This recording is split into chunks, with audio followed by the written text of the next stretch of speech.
Hello, this is Doctoress Neutopia, and this is Loveland Village.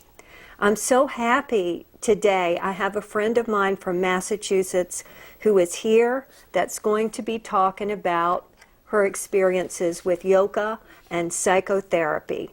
And that's what she does. She's a social worker in Massachusetts, and she is combining working with psychotherapy and yoga. Isn't that exciting? So I want to hear so much about it. I know we have a lot to talk about and how these two are joined together. Great. Nice to be here. Yes, this is Joann Lutz. Would you like to say anything else about your introduction? Well, I've been doing yoga for 43 years and teaching it for 33. So I've been around a long time, and I've seen the whole evolution of yoga in the United States from, in this wave when it was brought over in the 1960s. I started studying with Swami Satchidananda, who founded the Integral Yoga Institute. Yes, some of you might remember I had a slideshow after I visited Yogaville.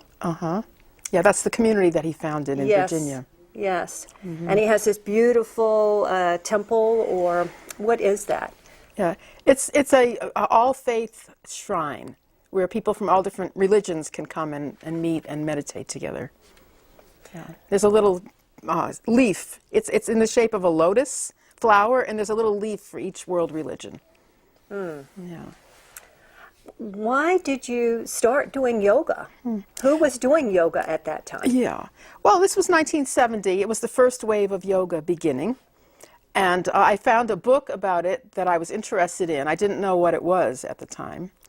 And I put it on my shelf and forgot about it. And then toward the end of my senior year in 1970, I was at University of Massachusetts. There was a lot of chaos. The war in Vietnam, protesting, shutting down the university, etc. So it really rattled me. I really wasn't prepared to make those kind of decisions and deal with those kinds of issues. So one day, I started getting depressed. And one day I picked up the book and started reading it, and I realized that it seemed like it had the answers to some of my questions. So I made a vow to start studying yoga on that day in 1970. And soon after, I found a yoga class. Wow, that is so fascinating that you lived through all that turmoil at UMass. Right, and it did help me tremendously to get rid of the depression, but also to find meaning in life. How did that do that? Was it because of the book, or was it because of the yoga class that you took? Well, yoga was a good fit for me. And it's inherently fun and pleasurable to be moving your body in different ways. So, and I enjoyed the idea of meditation as a way to reduce stress and focus on what's really happening moment to moment. Because it's a meditative kind of yoga that I learned. So, was it a particular style? Yeah, integral yoga. Yeah, which I think that Swami Satchidananda developed it after seeing the kind of lifestyle that people lived in New York City, realizing that it had to be a kind of yoga that was calming and grounding. So I feel that this type of yoga that I've been doing for so many years is inherently trauma sensitive. I checked out your website, and it talked about trauma-informed yoga. Right. What is that? Yeah. Well, it's a kind of yoga that's been developed to address the kind of dysregulation that happens in the nervous system when a person has been traumatized. When a person is in a state of trauma, the prefrontal cortex, the thinking part of the brain, shuts down, and the primitive brain, the brain stem area and the limbic system light up, so that we're kind of functioning on our instincts rather than on carefully thought out behavior. So that yoga, fortunately, also focuses on regulating the brainstem. That's where the autonomic nervous system is located, the control mechanism for the sympathetic and parasympathetic branches of the nervous system. And when someone, so I hope I'm not giving you too much information at No. once, but when a person is traumatized also, they can go into a fight or flight response, which is an overstimulation of the sympathetic nervous system. So they're keyed up, they're ready for danger, hypervigilant, and that mechanism is located in the brainstem, and yoga targets that area. Moving slowly, moving with focus, keeping one's mind on one's body movements, focusing on the breath. All of these aspects of yoga help to regulate the sympathetic nervous system and bring it more in balance with the parasympathetic so that they're working in conjunction with each other. The parasympathetic is the rest and digest function of the brain. So it's very important that they be in balance with each other. So what you're saying that when somebody is traumatized and they need to go back into their body? Yeah, well, it's a certain part of their brain which is overactive, which something like talk therapy, what psychotherapy used to be, doesn't address that at all. Because when a person is traumatized also, the verbal part of the brain shuts down. So a person would have a lot of difficulty talking about the trauma in the early stages of their recovery. Wow. Yeah. So it's just embodied, sort of, Yeah. the trauma. Yeah. As a matter of fact, I would be interested in leading an exercise for whoever is out there in the audience right now to get a taste of this in case you aren't doing yoga right now. Okay, you can practice it too. I would love this. Okay. So we're going to start by slowly inhaling and exhaling. It's trying to slow the breath down just a little bit. And when you breathe more slowly, you may find your breath deepening also. So we'll start off with some breath awareness.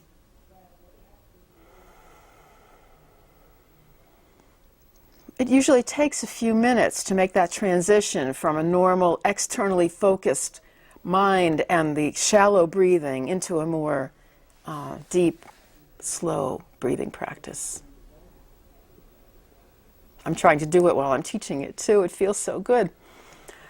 So now, shifting your awareness for a moment, if you're sitting down, you can start to notice the contact between the back of your body and the chair or the couch. Noticing every point of contact. It's sort of sending your awareness to the back of your body. It's as if you had a lot of little fingers in the back of your body and you were feeling them all. So just try that for a little while.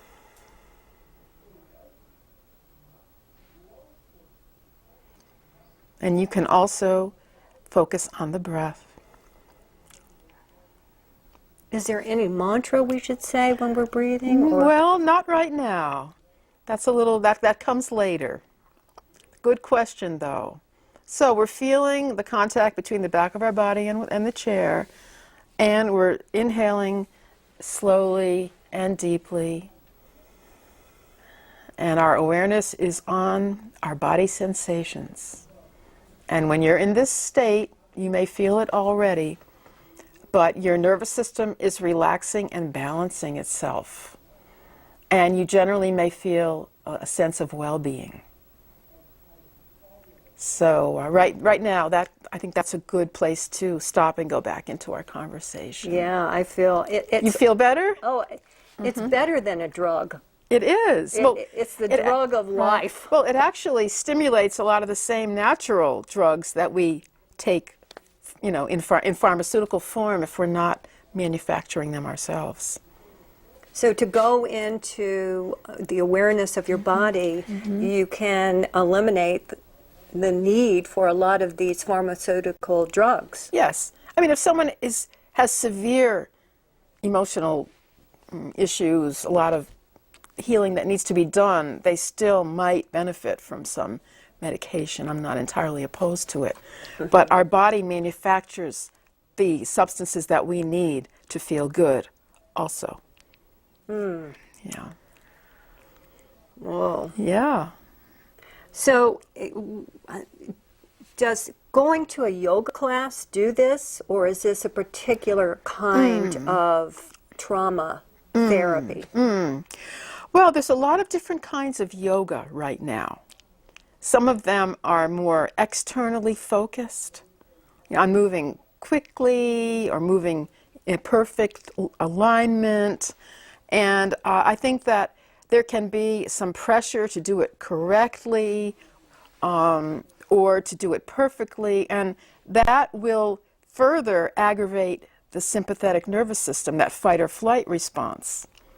Even if you don't feel like running out of the room or fighting the instructor, there's that system gets hyped up when you're in a competitive situation. So that externally focused yoga wouldn't be that helpful to someone who's trying to heal from trauma, in my opinion. So there are other forms of more internally focused yoga which help to regulate the nervous system, which is what I'm interested in, which is what I teach in my professional training programs. You talked about working with vets. Yeah. How does this help with post-traumatic stress disorder? Well, let's say that a vet has come back from combat, and there's some stress and trauma that his nervous system doesn't have the resources to work through. Like if the vet was in a very dangerous situation, saw colleagues killed or whatever, it can make such a strong impact on the nervous system that the nervous system really doesn't have the resources to integrate those experiences into the rest of their functioning. So they stay separate, and that causes flashbacks. All of a sudden, the person will feel like they're back in the situation, back in the dangerous situation, even if they're not. So they may come into a yoga class in that state. It's a state where the sympathetic nervous system is elevated. It's out of balance with the rest and digest part of their nervous system. So I would use the same techniques that I'm talking about here. Have them feel their body, first of all, because a lot of people who've been traumatized and haven't worked it through yet, they actually can't really feel their body sensations. It's like a protective mechanism that we shut down in order to function and not feel the horror that's actually in our bodies. So there's a protective mechanism to it. However, in order to heal, we have to get back in touch with our body sensations. So the vet coming into the class may start to feel if it's chair yoga, feel the back of the chair against their body. They may start to be able to feel their breath, their breathing pattern. It's a major accomplishment with someone with PTSD, that's post-traumatic stress disorder, just to allow them to feel their body and to feel their breath. That's step number one. And yoga, the slow kind of yoga, slow, internally focused yoga, will help with that. And talking about other people with stress, people that are unemployed, or I've been doing a video on the homeless here in Tucson, and they were saying how stressed out they are being homeless, that they're also experiencing post-traumatic stress disorder. Absolutely. Any situation that is stronger, or the impact is stronger than a person's ability to cope with it, will produce that kind of effect. And then certainly when you're so stressed out with not having a place to live, or in a domestic violence situation or whatever it is, you cannot function. Like you say, your brain is shutting down. Right. And so how are you going to get a job? It's beyond you at that point. Right. Yeah. But it seems like with the yoga, it can bring you back and have you feel yourself again. Yes, over a period of time. And also this whole idea of psychic numbing. I really feel that we are psychically numb to a lot of the traumas that are happening the world over. Right. Like right now in the Ukraine. Right. With all these people. Yeah. Well, you know, that is a self-protective mechanism that our body uses to protect it so that it can keep on functioning without being totally overwhelmed. That's psychic numbing. So although it's unfortunate because it causes a lot of people not to be able to take effective action to improve the situation, but at the same time, it's our body's way of preserving itself on a physiological level. Because see, there's the fight and flight mechanism. There's also the freeze mechanism, which is a lot of research is being done now on that mechanism in humans. You know, like in animals, like there's the deer in the headlight phenomenon where the deer freezes when there's an oncoming car as a way of maybe not attracting attention and also of conserving its energy and its resources so it can run away faster when it's able. So that is part of PTSD also. Some people are sort of numb, you know, they're shut down. And yoga can help slowly to bring them back to life. Do you think that yoga has the ability to create social movement towards a more peaceful environment? Yeah. Well, there's different philosophies about that. The way I was taught, and this may seem regressive to some people, I don't know how it affects you, but the idea is that if everyone is able to harmonize what's going on inside of themselves, then they won't be inclined to try to have control over people, to try to exploit people. It just won't happen because people have found a feeling of satisfaction and contentment inside of themselves, and that the natural ability to love comes out more strongly. So that's one aspect of it. Another aspect of it is that ultimately there's a goal in the kind of yoga that I was taught to create perfect societies and perfect civilizations. That the idea of perfect is a little bit exaggerated, but that's the way it was presented to me, where people would know how to nurture each other and to be cooperative and to be generous. And then, as these qualities got stronger and stronger in the world, societies would become more and more humane. That's another element of yoga. So, there's also social activists who have a lot of energy and a lot of passion in what they do, and they can nurture themselves with yoga classes also, or with the kind of self-care that yoga offers. We actually saw that at Occupy Wall Street and then Occupy Tucson and other occupies around the country, that they were offering yoga classes and meditation as part of the social movement. Yeah. It can counteract the stress, fear, hypervigilance, whatever, negative energies the workers have to deal with. Yeah. Can you talk about why did you start putting these two together, psychotherapy and yoga? And who else is doing so? Sure. Well, I did yoga long before I became a psychotherapist. As a matter of fact, I chose a certain form of psychotherapy a long time ago, which is called psychosynthesis, which comes from Europe. And it's from a Italian psychiatrist named Roberto Assagioli. And he was studying Eastern meditative traditions in the early 1900s. So he created the psychosynthesis based on what he was studying. So it's very consistent with yoga. So it's a form of therapy that honors the higher self and the evolution of consciousness and the chakra system, in the body, the energy system in the body. So I chose that form of training in order to be able to incorporate yoga into it. And so I had that goal a long time ago, but no one else was doing it.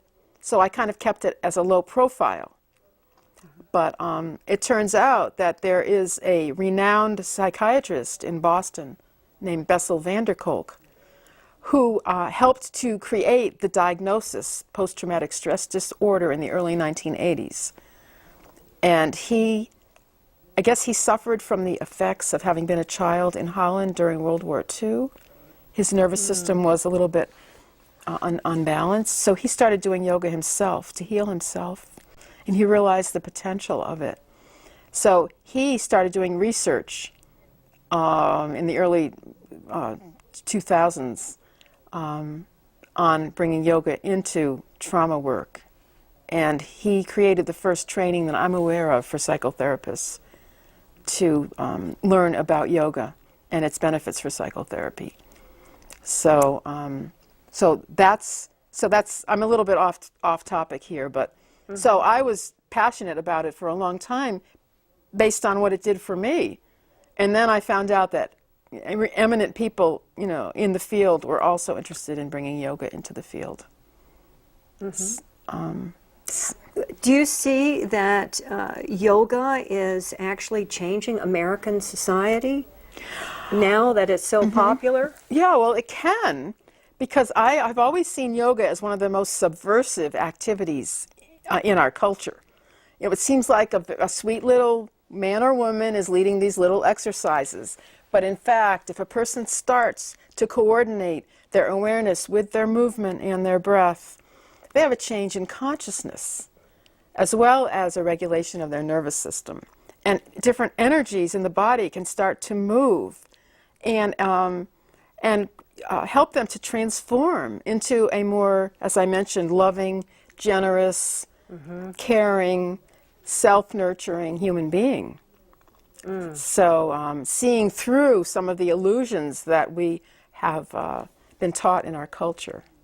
Well, I've also read that you are working on a book about this. I Can am. you tell us a little bit about that? Well, it's a book that's an outcome of the trainings that I've been doing for psychotherapists. And I go into some of the research behind all of this, and it's based on something called Ashtanga Yoga or Raja Yoga, the royal path, which starts with physical exercises, the yoga postures, and then progresses into breathing practices and yoga nidra, which is the yogic sleep, and then meditation, and then finally some kind of liberation from ignorance of our true nature. Oh, how beautiful. I want to post this. Let's see if I can get this up. This is Joann's website. If you want more information about how to contact her, here it is. It's www.yogainpsychotherapy.com. So I hope you can go to that website and learn more, and your contact information is up there. Yes, it is. Yeah. Yeah. So, I teach around the country, so I'm open to traveling also to teach a course. And you're going to California? I am. Yeah. To teach a course. Right. Is there anything else you'd like to say? We have about 55 seconds left. Okay. Well, people used to ask Swami Satchidananda if yoga was the same as Hinduism. And he would smile and say, no, he'd say, yoga is undoism. It's undoing all of the cultural baggage and, whatever, myths that aren't really true, to travel and find the truth for ourselves. Oh, I love that. Good. Yeah, it's like unlearning.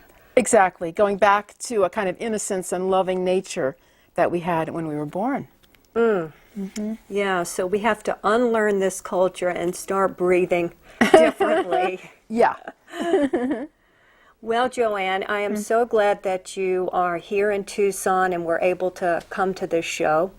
Me too. It's Yeah. delightful. Thank you so much. I'm Yeah. sure it'll be the highlight of my stay here. Well, thank you very much.